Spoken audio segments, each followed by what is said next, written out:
cure, and prevention.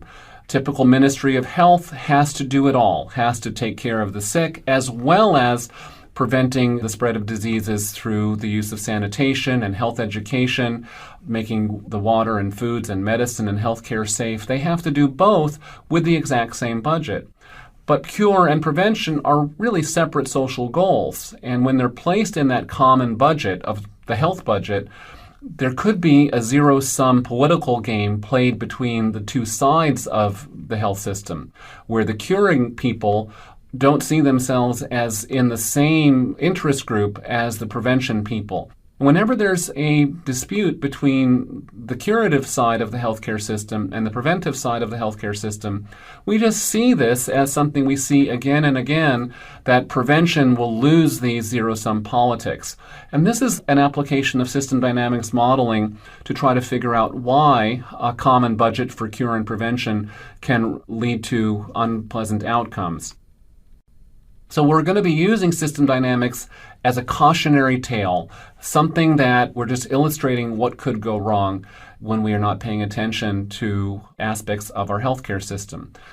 So I wanted to set up this model to show what could happen when the government is a good government. The government is trying to do the rational thing, allocating its funds to prevention and cure according to strict cost-benefit principles, not being biased by emotion or anything crazy like that. They simply want to do the right thing.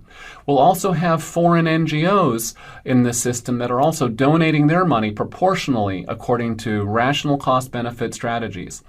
But we're going to put in this wrinkle in the system that there can be lobbying by the doctors, and the doctors might take up some of their money and go to the government and try to lobby for their particular side of the healthcare system.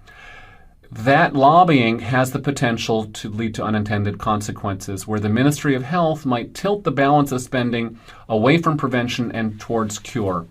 And you'll see in this model that if the doctors can accumulate more political power than the prevention workers, they can distort the system so much that it can be quite harmful to the people.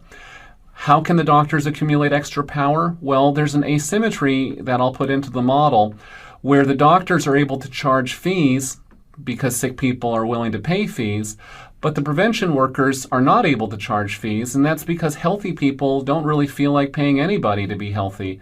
It's very hard to get money from healthy people to keep being healthy, and it's very easy to get money from sick people to offer them health.